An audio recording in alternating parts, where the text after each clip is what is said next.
Nabi pesan orang-orang di hari Jumat, berbanyalah salawat kepadaku di hari Jumat, karena sungguh salawat kalian dihantarkan oleh Allah kepadaku di kota Madinah. Jangan siakan waktu. Assalamualaikum warahmatullahi wabarakatuh.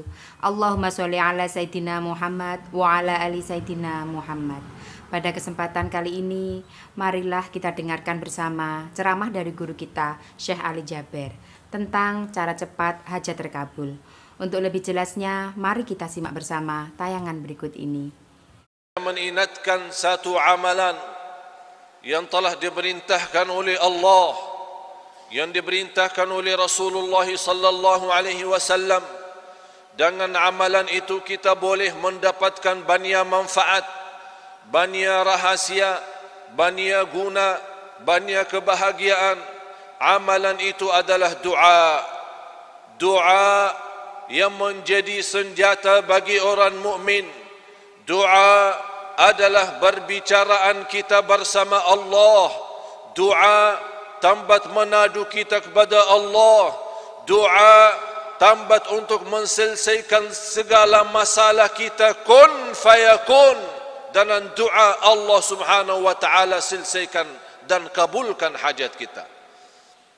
Sahabat Rasulullah sallallahu alaihi wasallam datang bertanya Rasul, "Ya Rasulullah, arabbuna qaribun fanunajih am ba'idun fanunadih?"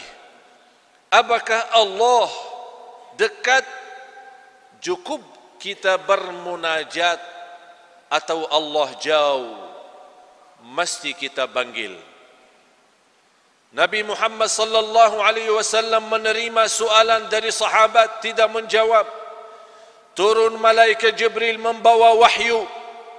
Ayat suratul Baqarah ayat 186. Ba'da a'udzu billahi minasyaitonir rajim. وَإِذَا سَأَلَكَ عِبَادِي عَنِّي فَإِنِّي قَرِيبٌ أُجِيبُ دَعْوَةَ الدَّاعِ إِذَا دَعَانِ فَلْيَسْتَجِيبُوا لِي وَلْيُؤْمِنُوا بِي لَعَلَّهُمْ يَرْشُدُونَ. Tugas para tuan-tuan jamaah sekalian, selepas Jumat silahkan buka Al-Quran, belajari ayat Al-Baqarah 186. Semoga berguna, bermanfaat. Di sini Allah subhanahu wa ta'ala menerangkan dan menjanjikan bagi orang yang selalu berdoa dengan yakin, berdoa dengan tulus dan ikhlas, akan diijabah doanya. Jamaah sekalian, kita memiliki Allah yang maha kaya, Allah yang maha adil, Allah yang maha kasih sayang. Tidak boleh kita putus asa. Terus kita istiqamah berdoa, bermunajat kepada Allah dalam segala hal, dalam keadaan sihat wal afiat maupun sakit, dalam keadaan senang maupun susah, dalam keadaan upaya apapun, kita selalu tidak pernah putus doa kepada Allah subhanahu wa ta'ala. Para nabi dan rasul yang sudah jamin mereka orang-orang yang sebaik-baik manusia, tapi mereka tetap tidak pernah bertus doa kepada Allah subhanahu wa ta'ala. Ud'u Allah wa antum muqinuna bil ijabah. Doa kepada Allah dengan keyakinan akan Allah ijabah. Ma'asyiral muslimin yang dimuliakan, dirahmati Allah sekalian. Dalam kesempatan ini saya membawakan dua cerita. Tunjukkan lewat dua cerita ini keindahan doa, dan tidak ada cara yang lebih cepat mengabulkan hajat kita selainkan doa. Doa memang salah satu amalan yang begitu dahsyat bagi orang mukmin. Tapi banyak umat Islam sekarang malas berdoa, malah berdoa saat dia perlu saja, saat dia lagi senang dan nikmat, tidak pernah ingat Allah. Na'udzubillahi min dzalik. Ada seorang, cerita ini terjadi di hadapan mata saya. Di Makkah di kawasan Masjidil Haram bertemu dengan seorang dari negeri luar.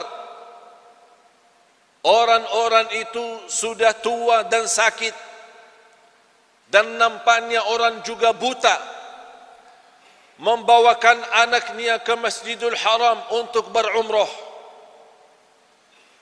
Begitu dia sampai ke Masjidil Haram bersama anaknya, saya lewatin jarak mereka, dan saya tertarik dengan jakab-jakabnya anak terhadap orang tua. Kata orang tuanya, lepaskan tangan saya ada urusan sama Allah. Lepaskan tangan saya. Kata anaknya, wahai ayahku, bagaimana boleh saya lepaskan? Ayah saya buta, tidak boleh nampak. Kata ayahnya, anakku, saya lagi di rumah Allah. Saya lagi tamu Allah. Saya lagi ada urusan sama Allah. Lepaskan tangan saya ada perlu sama Allah. Dilepaskan tangannya oleh anak, dan anaknya khawatir orang tuanya boleh jatuh kalau dia turun tangga, karena dia buta tidak boleh lihat. Di situ dia angkat tangan, dan saya berhenti mahu lihat apa yang akan terjadi peristiwa, dengan keyakinan seorang tua dan buta memohon kepada Allah di kawasan Ka'bah. Dia angkat tangan dan dia berdoa dengan bahasa awam. Dia berkata, ya Allah, saya dilahirkan dalam keadaan buta, sekarang sudah tua dan sakit, masih buta.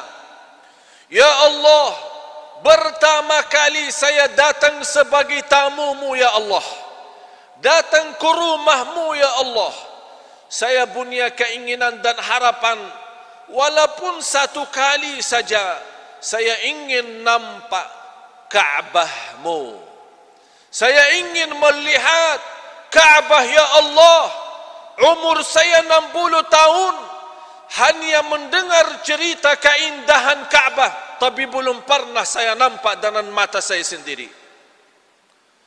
Dengan doa yang segitu tulus dan ikhlas, bermunajat kepada Allah, dan dia berkata, ya Allah, saya tidak akan keluar dari Masjidil Haram sampai engkau berikan saya kesempatan nampak Al-Ka'bah yang indah.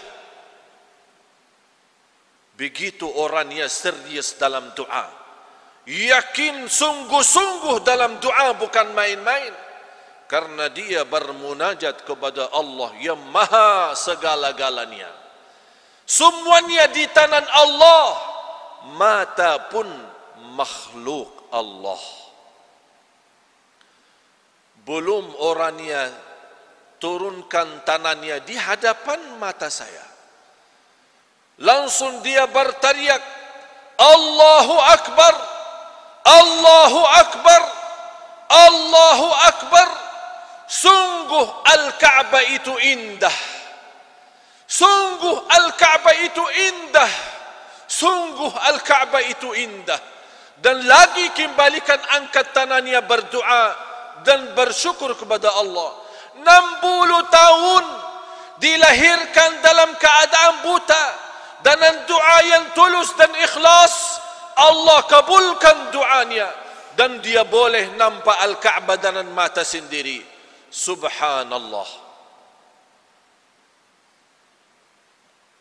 Itulah yang kita perlu jamaah sekalian saat berdoa. Kita yakin selepas doa kita, hajat kita sudah dikabulkan oleh Allah. Allah Maha Raja, Allah Maha Agung, Allah Maha Kaya, Allah Maha Lembut, Allah Maha Sabur, Allah Maha segala-galanya. Di tangan Allah segala kunci dunia dan segala isinya milik Allah. Kun fayakun. Innama amruhu idza arada syai'an an yaqula lahu kun fayakun. Fasubhanalladzi biyadihi malakutu kulli syai'. Maha suci Allah, di tangannya segala sesuatu. Wa ilaihi turja'un. Dan kita sama-sama akan kembali kepada Allah Subhanahu wa taala. Cerita yang kedua, seorang dokter dari negara India bernama Dr. Ishan, seorang ahli medis yang terkenal di dunia, ditugaskan oleh negara untuk menjadi pemimpin dalam rapat dan pertemuan yang dihadirkan oleh para dokter dari seluruh dunia akan datang. Begitu beliau naik satu kapal terbang menuju kota tujuan, tiba-tiba dalam penerbangan menuju kota tujuan berubah suasana menjadi banyak derasnya hujan, berubah sambil salah satu sayap pesawat itu rusak. Secara mendadak dan dalam keadaan darurat, mesti pesawat itu landing dan turun. Dr. Ishan marah dan beliau berkata, macam mana saya ditunggu-tunggu dalam pertemuan yang internasional yang begitu besar. Saya sebagai ketua dan kepala pertemuan ini mesti saya hadir. Bagaimana jalan keluarnya pesawat sudah rusak?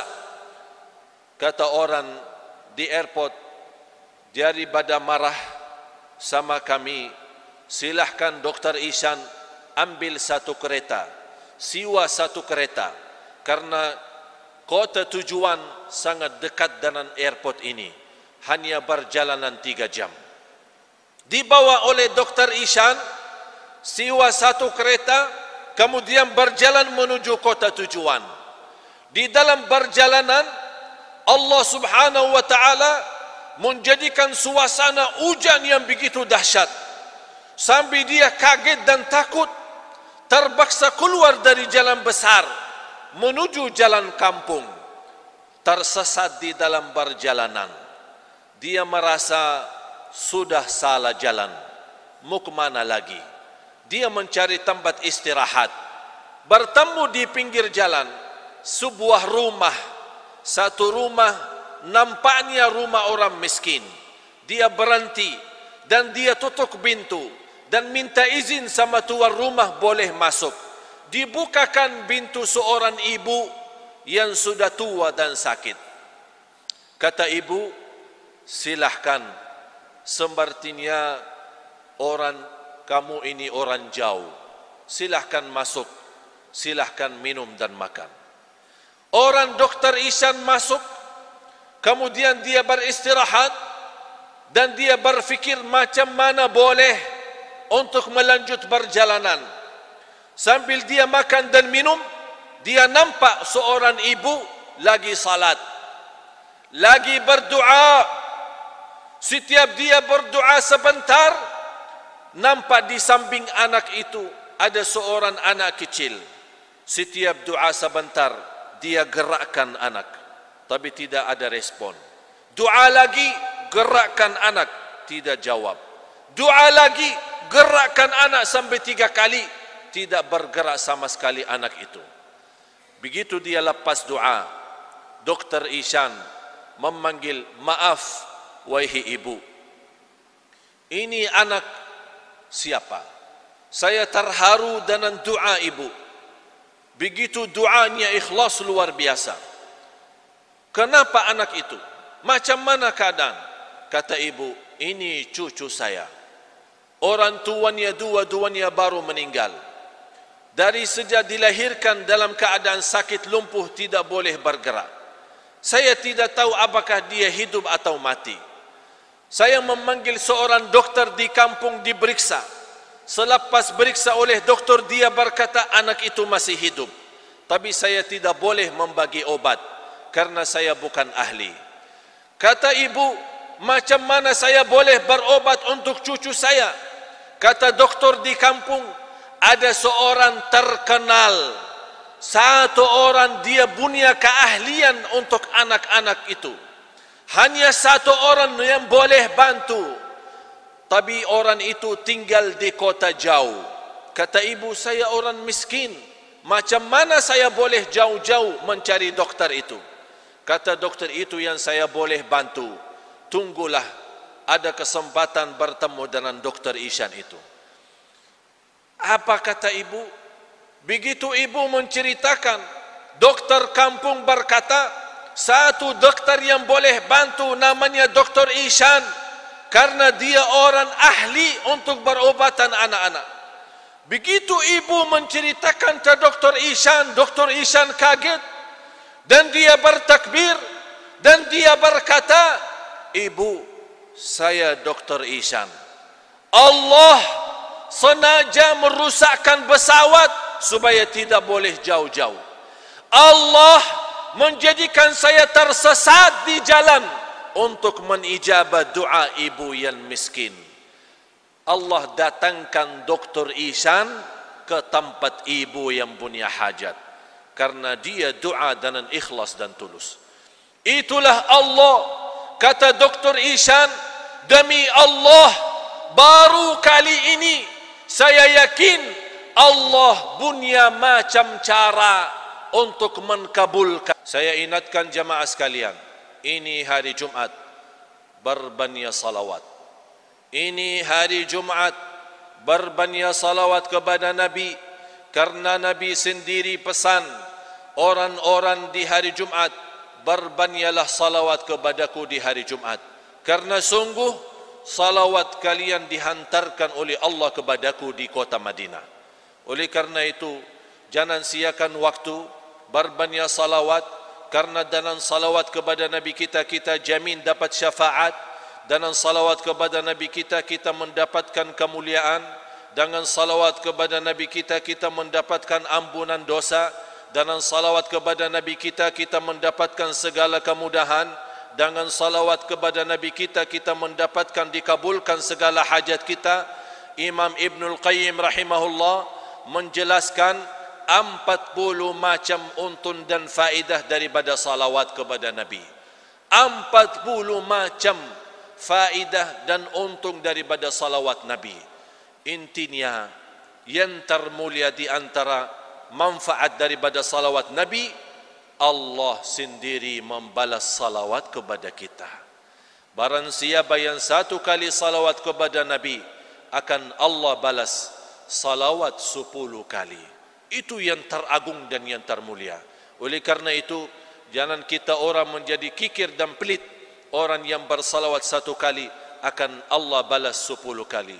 Demikian pembahasan kita kali ini. Semoga kita semua bisa istiqomah mengamalkannya. Amin, amin, ya Rabbal Alamin. Wassalamualaikum warahmatullahi wabarakatuh.